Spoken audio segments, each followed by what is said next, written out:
Hello everyone, the MLG Skylander Man 360 here today, and today we are reacting to Gandalf versus Elminster, Lord of the Rings versus Dungeons and Dragons. I'm only averse to one character, that's just being Gandalf, as I know more about him. Only the iterations like his Lego form, but I also have watched the movies. It has been some time. As far as I remember in the movies, he basically helped a hobbit known as Frodo to destroy the One Ring.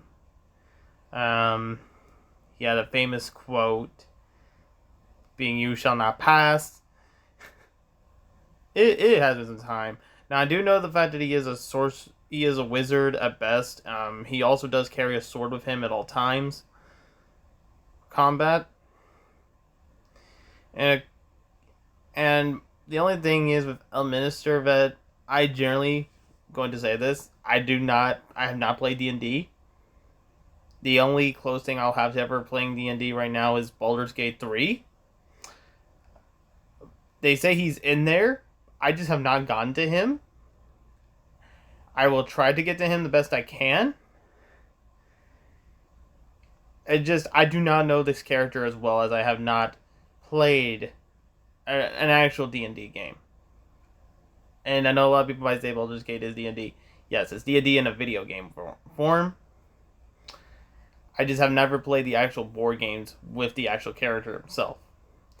But as I said, that character has iterations too, and who knows, they might put these two iterations together with the graphic novels of the Lord of the Rings, maybe with Baldur's Gate 3, maybe with even like the other versions of him in different D&D versions. I generally don't know about. It's interesting. This matchup to me is interesting because it's using both fantasy realms, and it's really interesting to me. I've always seen Gandalf with Dumbledore more as a matchup, but this one actually kind of gets my intrigue considering it is fantasy versus actually another fantasy, and I kind of wonder how it will play out. But anyway, guys, without any further ado, let's begin the reaction. Gandalf the Grey, starry servant of the secret fire, Elminster Amar, mistress chosen and wielder of the silver fire. In the region of Dol Guldur, within the dark forests of Mirkwood, the shadows of evil were beginning to stir. The forest was corrupt and vile, a sure sign that some malicious presence was beginning to move once again.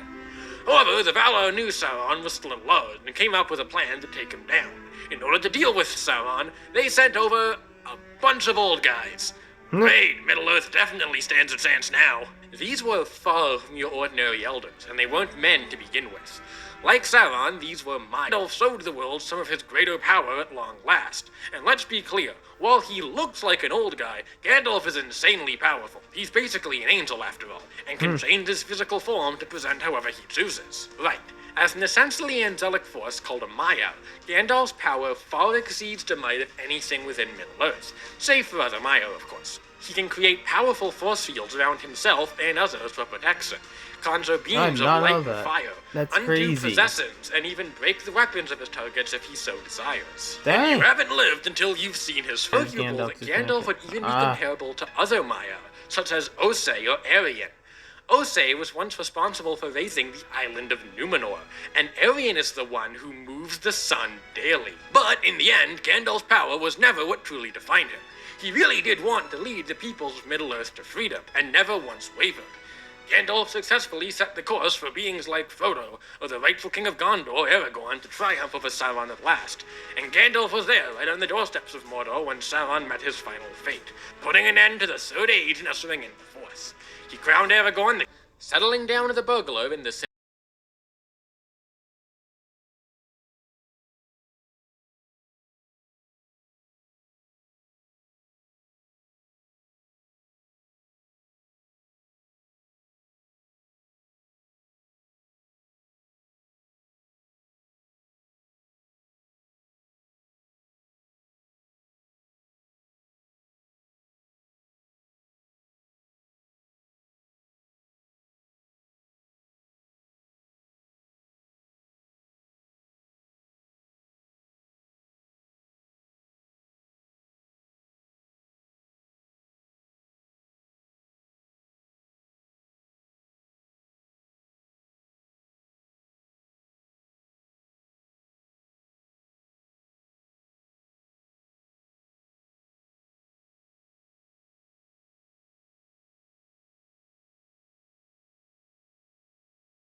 with wizards the world over, but a calamity was approaching. The time of troubles, a divine crisis that dethroned Mystra as the goddess of magic, and severed Elminster's connection to the Weave. The Weave is what wizards use to cast spells. Think of it like the tapestry of reality that magic users can alter to manifest special effects. And some of Elminster's enemies took this opportunity to mobilize against him. Enemies like the god Bane, who manifested an avatar and a whole host of dark forces to kill Elminster.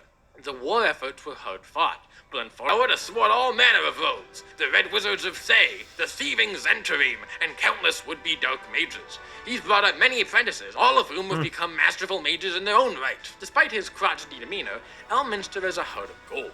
Everything he does is to help the needy and to deliver poetic justice to tyrants that need laying low. And, seeing as his relationship with Mystra was a little more than friends, not much ever surprises him. Which says something when wizards of his level have access to some of the strongest magic in the world. Oh, this like man the is spell gonna... Wish, letting Elminster rewrite reality to his choosing. Even lesser spells like Imprisonment are threatening, letting him lock away enemies in any manner of dimensional prison, or place them in suspended animation for as long as he sees fit. Though it does take him a minute to cast this spell. Maybe even scarier is Unnamed, letting him utterly remove someone from reality by uttering and erasing their intrinsic true name, rewriting the laws of the universe so that they never did and never could exist. He can stop time, create matter-annihilating orbs, and even create backup clones of himself to transfer busted in consciousness D&D, into the dark, Jesus. which he of course has multiple of stowed away in hidden spots. He's also a decent fighter, wielding the Lion Sword, a magical weapon charged with thunder. He's got plenty of trinkets making him harder to hurt. A ring of protection, bracers of armor, an amulet of natural armor, a mantle of spell resistance, a ring of regeneration, and a whole host of other magical goodies, including his ever-smoking pipe, which can blow smoke into any shape he wants. It's a good thing he's adept in a fight, given he has to contend with and avoid spells like Anger of the Noonday Sun, which blast him with natural sunlight that he's still fast enough to dodge. Like that, helping him defend against threats like these is his signature spell, Effulgent Apparition, which creates 29 defensive orbs around him, each of which is capable of catching and deleting a spell aimed his way. Handy, given wizards like Elm do need to maintain concentration on their spells, and their casting can be interrupted if they're disturbed. Some other spells are even capable of calling down beams of light from other stars. Makes sense, Elm and his spells would be so fast.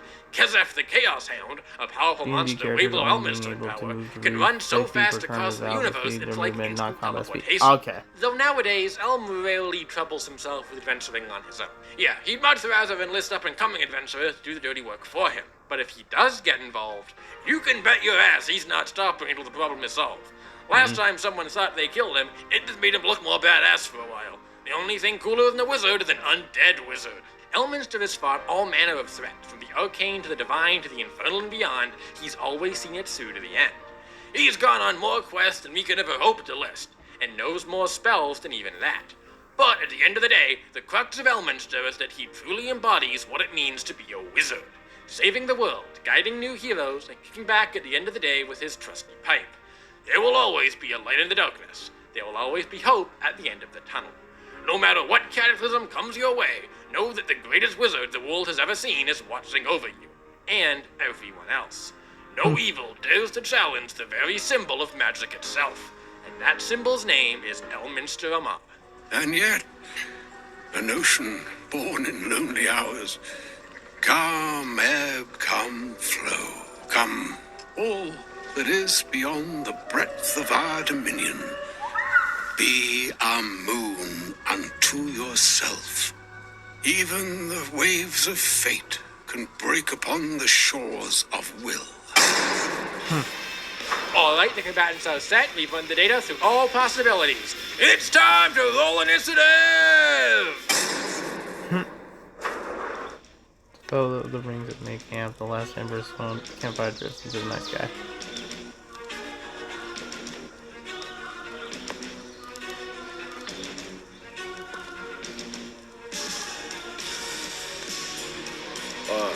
You've arrived. Earlier than I was expecting, I must admit. Aye, my friend. You of all people should know. This is precisely when I intended to reveal myself. Hardly a reveal now, is it? Do not think your scrying has gone unnoticed. Skipping the formalities then. Allow me to make my point brief. You have in the possession of your party an artifact of quite some power. An artifact that the world would be better off without. I'm he's talking about the glad you ring. at least see the light in that regard. However, I do not think your capabilities are adequate for destroying it. Who knows what manner of darkness may unfold while you and your companions simply walk to Mordor. No, I'm here to take the ring myself. I will see to its destruction immediately. I'm afraid I cannot let you do that, Omar. It would be foolish to place the ring's corruption in the hands of someone as powerful as you. I thought you might say that. I really do hate to do this. And I promise to bring you back later. But for now, I wish you gone. Well then, on to business. Fool of a mage! I will not allow yet another to succumb. For someone trying to save my life, you could be a little less lethal. Your death would be preferable to whatever that accursed artifact would do to you, both for the world and for yourself. Ooh.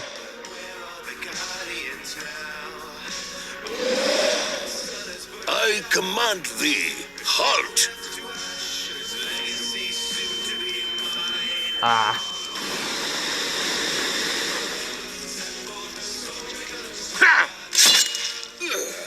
Ooh. I'm afraid you forced my hand, Omar. And I'm afraid I haven't even shown mine yet. Farewell, Gandalf. Or should I say, Olurin? It will take more than mere parlor tricks, my friend. Well, I admit, I'm impressed.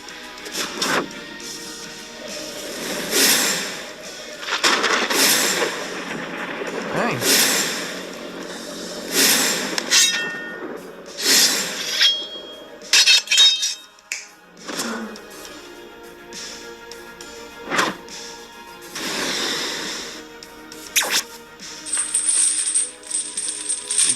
You will be granted no such casting time, Omar.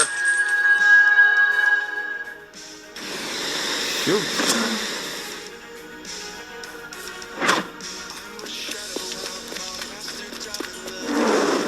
Holy crap. By Mistra. Moria? Close. Fandelver, actually. Huh.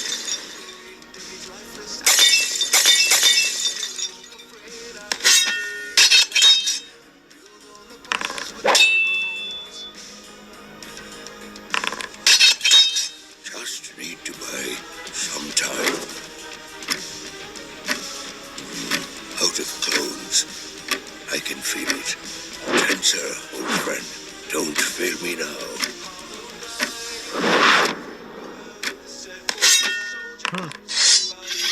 What manner of magic?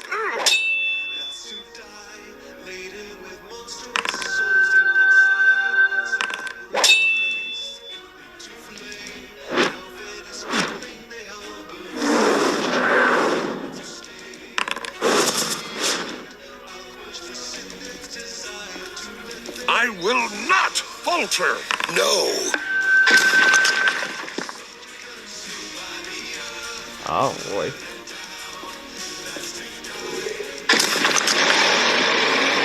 Ah, I returned the red dragon.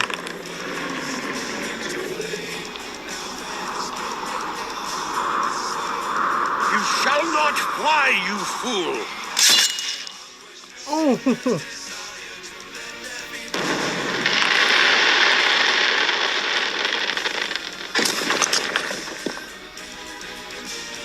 What? I'm sorry. Did you think the dragon was me? Enough deception, Elminster. Not to worry. I've bought all the time I need. Let's try this again, shall we? I'll let you out once this is all done. But for now, I have some business to attend to.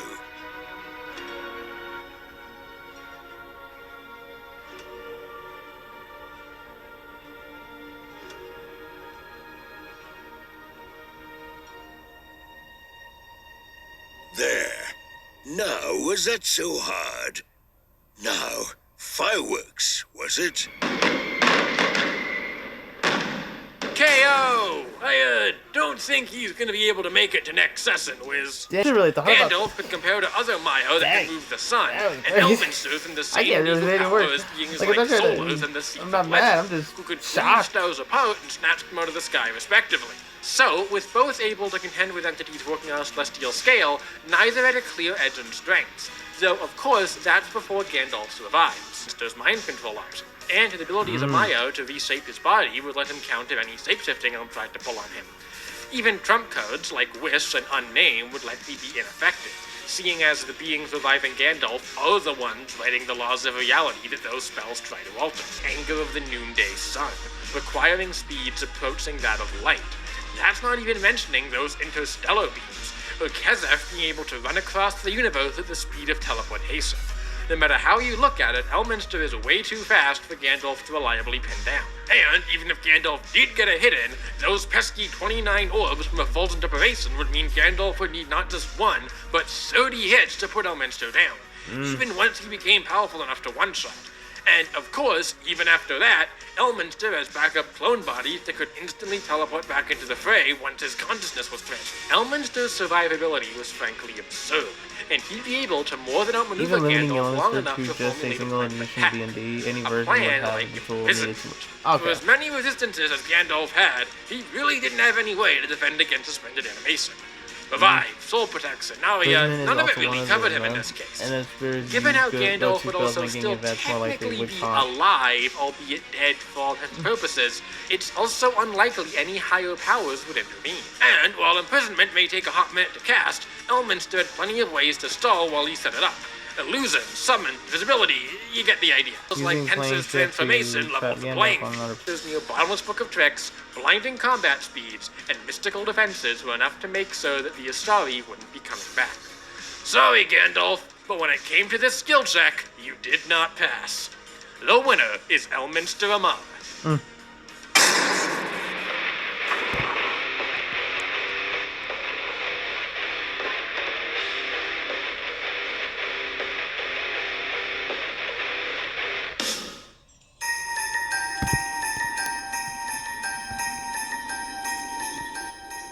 Yep, it's Sans versus... I think it's Sans versus the Judge. Yep, Sans versus the Judge. Okay. Oh, Lord. Yep. It's interesting that this actually was on the Tournament of Champions for Death Battle. You still wonder if it will happen one day. I wouldn't be very surprised.